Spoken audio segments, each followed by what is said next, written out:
Hello viewers, welcome to Science TV 1 p.m. Prime News. I am your host Catherine Govi and sign language interpreter with the voicing is Gideon Maina. On to our first news item. The Independent Electoral and Boundaries Commission (Iebc) has announced that a series of by-elections for Senate, National Assembly and County Assembly seats will be held on Thursday, November 27, 2025.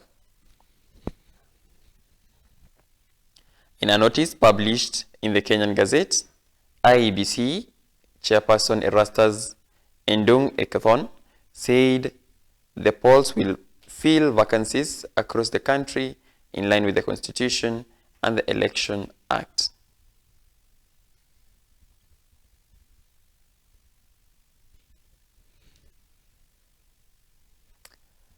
First Batch Gazette, gazetted on August 8, 2025. These include 16 ward seats: Angata Nanyokie, Samburu, Chemundu, Kapng'etuny, Nandi, Chewani, Tana River, Fafi, Garissa, Kariobangi North, Nairobi, Kisa East, Kakamega, Metkei, Elgeyo Marakwet.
Another news.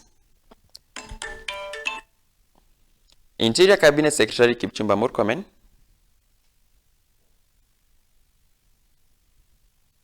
has announced that former Deputy President Rigathi Gachagua will be required to record a statement with the Directorate of Criminal Investigation (DCI) upon his return from the United States. The directive comes after Gachagua's recent public remarks alleging a meeting between the head of state and militia from the outlawed terrorist group Al-Shabaab. The claims have sparked a political firestorm, with government officials swiftly condemning the statement as dangerous and irresponsible. Speaking on the matter, CS Murkomen emphasized the seriousness of the allegations, stating that the former Deputy President Rigathi Gachagua must provide a formal account of his claims to the DCI. Gachagua made the controversial statement during his trip to the United States, where he has been engaging with various groups. The nature of the alleged meeting with Al-Shabaab has not been substantiated, and the government has strongly refuted the claims.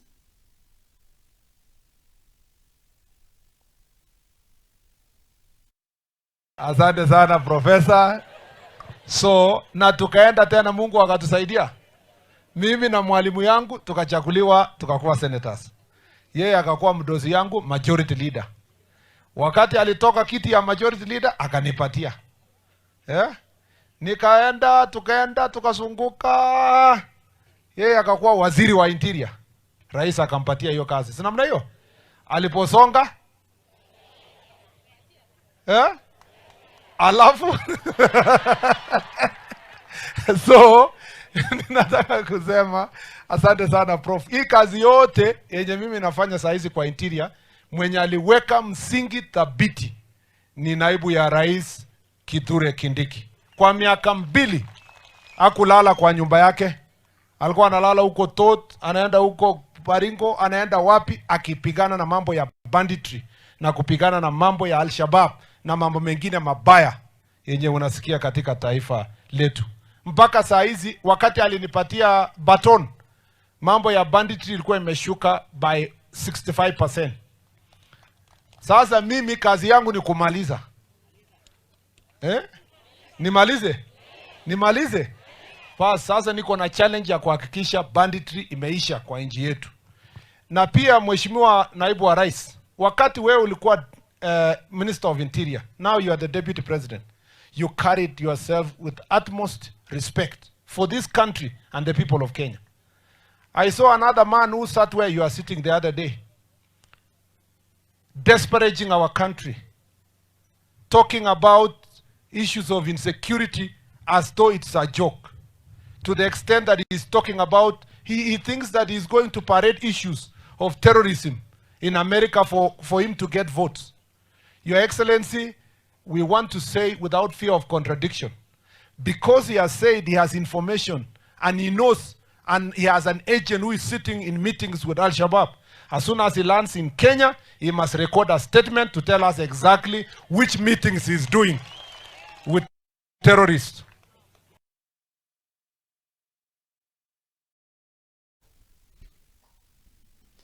President William Ruto's administration is facing scrutiny over the source of funding for a major youth economic empowerment program held at State House on Saturday.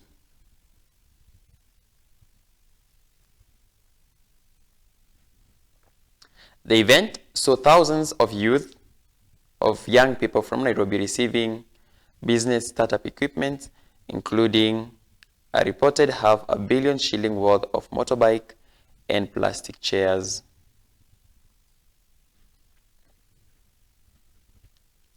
The lavish spending has raised serious questions as Parliament has not yet approved a specific budget allocation for the program.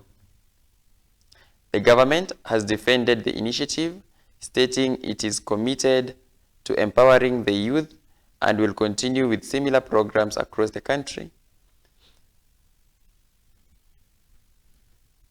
However, critics are demanding clarity on where the funds are coming from, with some questioning the legality of the spending without parliamentary approval. Achana na hizi ya hapa ambayo tunapatiana leo. Next month tunapatiana shilingi bilioni 5 kwa vijana ambao wanafanya biashara. Zile vitu ziko hapa ni nyinyi mliuliza ama mnaekelewa? Mliuliza ama mnaekelewa? Wangapi waliuliza car wash? Wangapi waliuliza saloon? At a stage where Kenya could actually easily take over and become a failed state. So it was then necessary to take emergency measures to ensure that we do not get into the precipice. It was necessary to make compromises in the interest of the country. This is what we did, and we don't regret having taken that the action.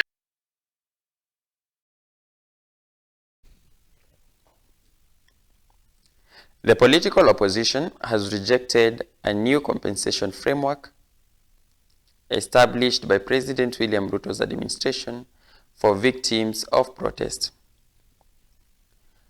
The framework, which seeks to compensate civilians and security personnel injured or killed during demonstration since 2017, has been met with criticism from opposition leader. President Ruto's directive, which he says is aimed at healing past wounds and fostering national reconciliation, has been lauded by some government-allied leaders. However, the opposition, including figures like Wiper Party leader Kalonzo Musyoka and former Defense Cabinet Secretary Eugene Wamalwa, have expressed reservations. The shoot to kill and shoot in the leg orders can be the ones to again be responsible for redress and compensation of their own victims of police brutality. A wolf cannot decide matters of the cow crow. The Swahili say, fisi hawezi kufanya kesi, kusimamia kesi ya mbuzi. The rules of natural justice demand impartiality. Victims cannot trust a process led by a presidential appointee whose loyalty is now to the state. The same state that was the aggressor in the Azimio protests 2023, in the Gen Z protests 2024, and in the recent Sabasaba protest. We will make sure that these Kenyans are compensated. By the way, there is no budgetary allocation. You cannot therefore jump up and say we'll pay Kenyans. They like to say 100,000 or 10 million. The amount that they will have to pay so that this country will be committed to constitutional order and conduct will be punitive. There's such a thing in law as punitive damages, including those people who committed this.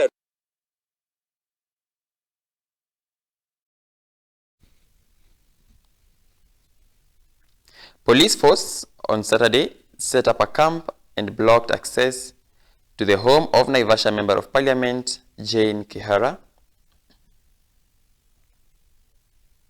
following her recent criticism of the Kenya Kwanza administration. According to reports, the armed officers cornered off Kihara's residence in Maraigushu, Naivasha, to prevent a planned visit by her political allies and supporters. This comes barely 2 weeks after MP was arrested and charged with incitement, a move her legal team and allies have dismissed as political motivated. Kihara, who has been an outspoken critic of the government and an ally of former Deputy President Rigathi Gachagua, has accused President William Ruto of orchestrating her woes. Speaking to journalists from her home, she stated that the action would not silence her from speaking on behalf of her constituents and holding the government accountable. On other news,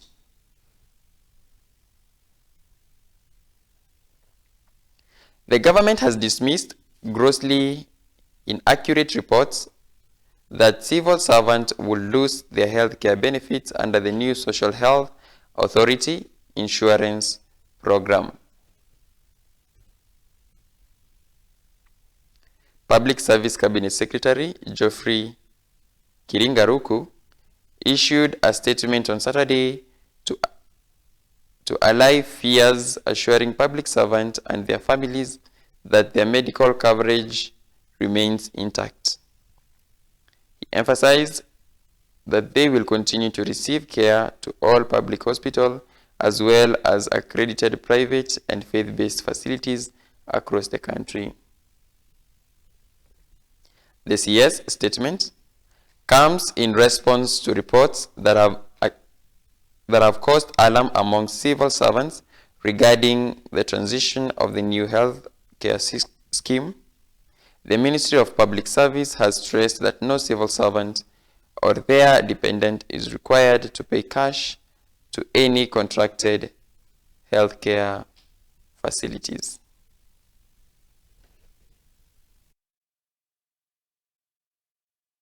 Please turn Nation Media into a health center. In possession of a letter that was specifically sent to Dr. Mercy Mwangangi on 7th August, and it's from Dr. Kanyenje Gakombe, the chairman of the Kenya Healthcare. Please let me ask you, and if you stop it there, my friend, stop it there. We are not in possession of that letter. The person who wrote that letter has not told us he has given to you. So what we want to ask you is, let that person officially, if he has written, let him go to the CEO's office and we will do it. We don't do our internal communication through a press conference. Next. Yes, so next. Any other question? The letter says that... No. Any other? Ningependa kuambia wizara yetu ya afya watilie mkazo malipo ya SHA in our mission hospitals. Hapo Mumias, St. Mary's tuko na shida.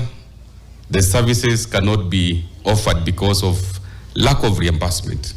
Tukienda kule Mkumu, katika hospitali yetu ya missionary Mkumu pia tuko na shida. So I want to call upon the CS for Health to prioritize reimbursement of SHA for all the private hospitals and especially the mission hospital. You are bringing patients to your media house. Please turn Nation Media into a health center. We will register you, we will give you a SHA portal, and we will deal with your claims as Nation Media. You can take as many patients to Nation Media House. That doesn't scare us.